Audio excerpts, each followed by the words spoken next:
Welcome back to your course, Engage Your Empowerment. This training is on being big. Bigger, bigger.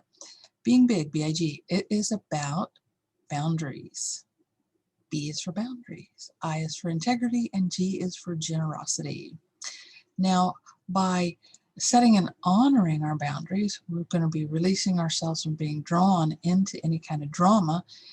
When we allow ourselves to be big, we have the integrity of honoring those boundaries for ourselves and other people, or our boundaries and our limits. And we're generous. We are expecting to see the very best in people.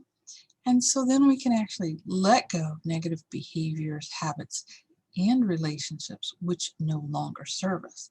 And I wanted to share with you my screen.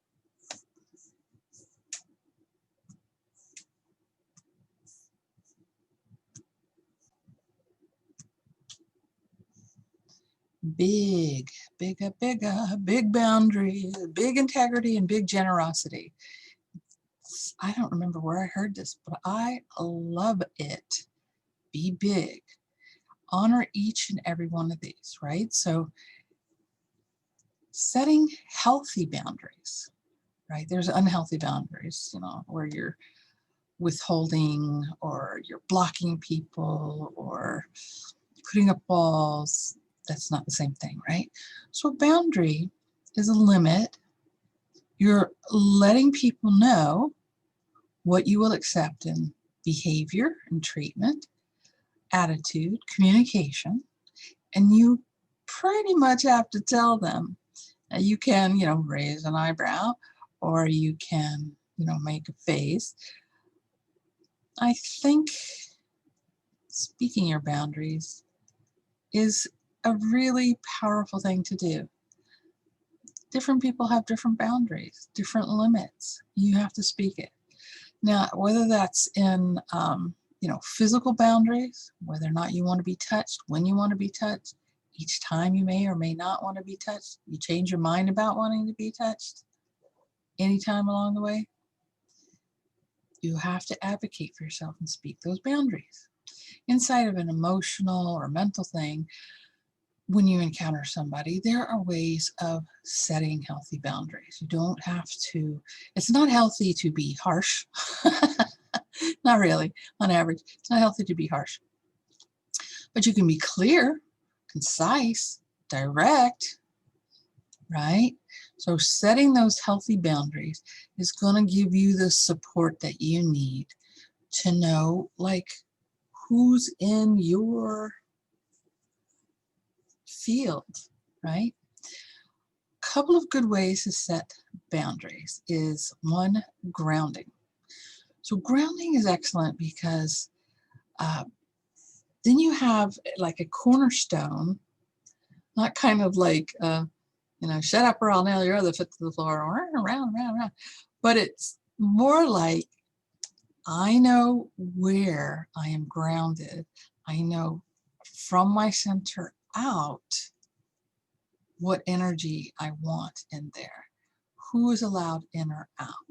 When we ground, and just mentally, you can do it simply with your breath, you can do it with imagery and going inside, sending your energy down into Mother Earth. You can do it with light, you can do it with energy, and bring it back up into yourself. I like to bring it to my heart. Sometimes I bring it up through my head, out into the universe, and then I'm situated between Mother Earth and the universal powers. Next thing that you can do is shielding. And we'll go over these more intensely. I'll actually guide you. But shielding is great because you're putting up basically, an energetic boundary where once you've created it, it's so that you're intending that only good and positive and uplifting energy is inside your boundary. And you may need to make that energetic shield quite thick at times, and know that nothing negative can get in unless you allow it. And you could have, leaks or cracks in your shield, and then you just paste them up. send bad energy off, create a boundary. And you can create boundaries on a really finite energetic level for healing. You can do physical like I started with, or you can do these mental, emotional, like, you know, I'm not going to stay in the same room with someone who's raging, or I'm not going to let somebody just turn and walk away on me if I'm trying to have a healthy conversation. We're going to get it handled. And I always believe in processing the process. So interrupting the conversation, whether it's the conversation in your head or outside with someone, and saying, I need to stop this right now. This is not working for me. I already talked about what works and what doesn't work, and set a new boundary. It's kind of like if you break an agreement, like, oh, I said I would do this and I didn't, and I see that the impact on you, and I promised not to do it, and so I'm remaking my agreement, or that agreement didn't work for me. That wasn't an integrous agreement, so this is what you can count on me for.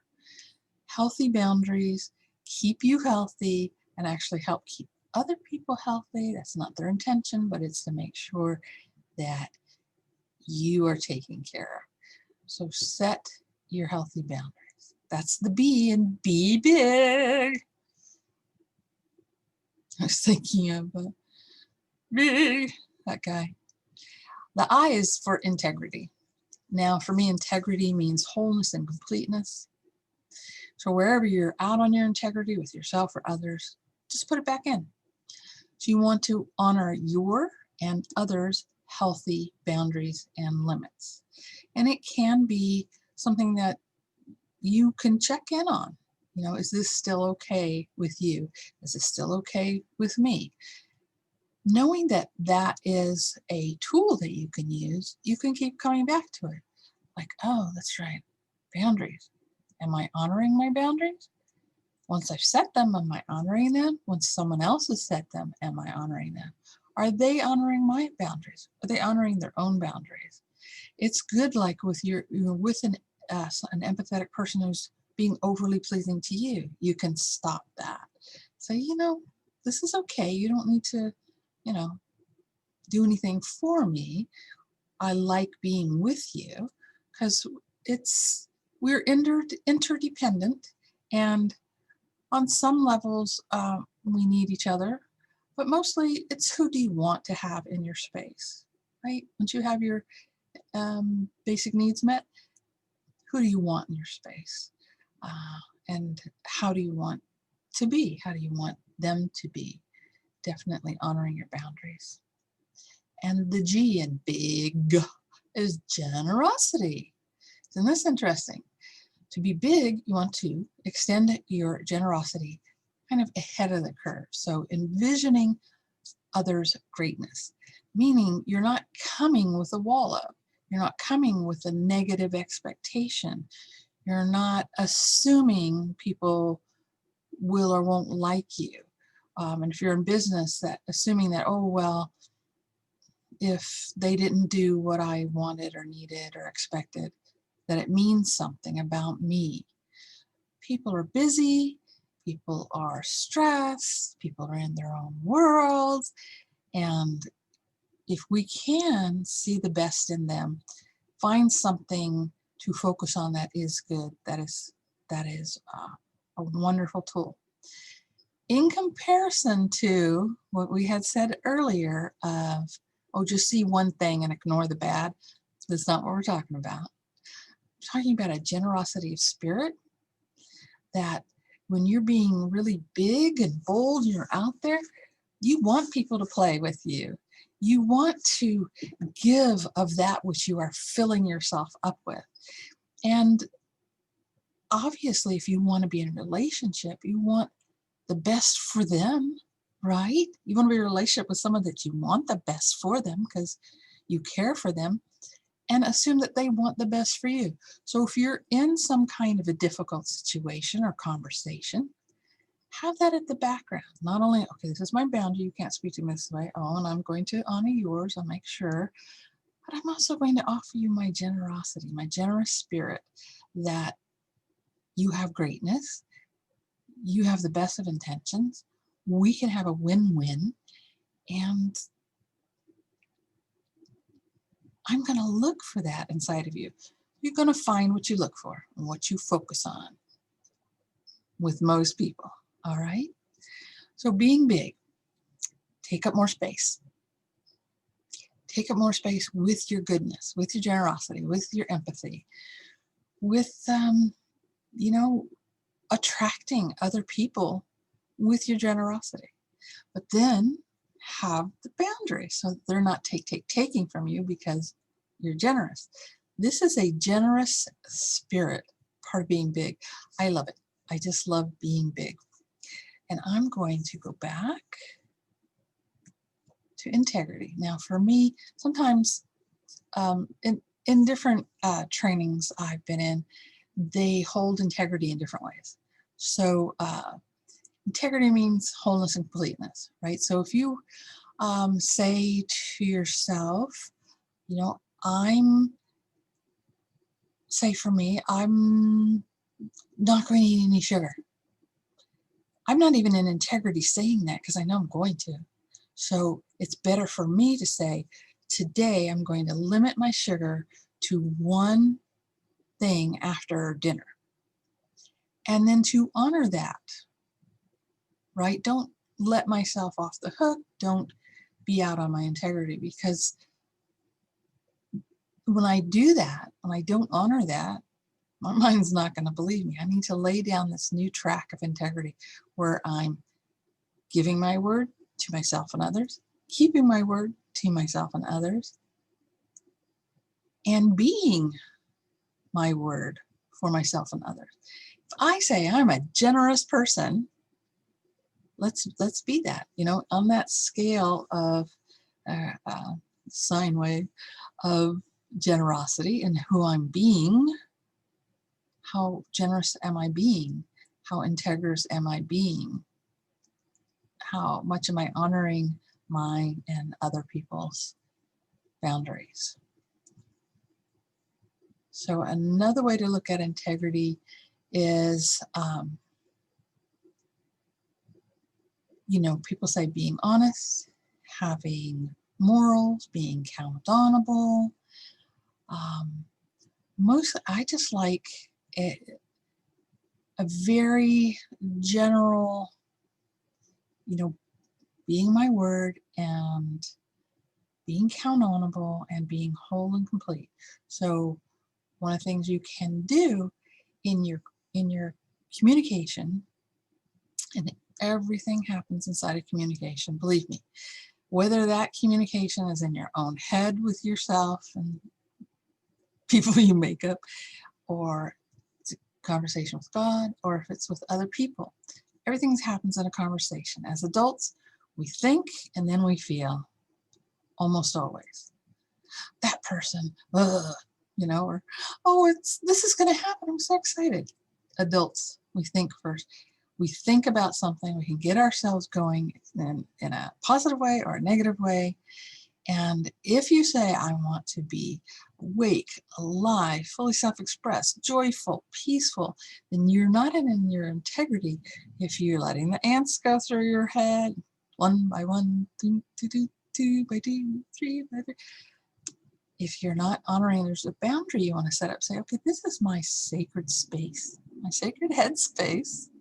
My sacred headspace does not allow for the negativities. I have an agreement that I'm going to be in my word for myself to be who I say I am for me and for others.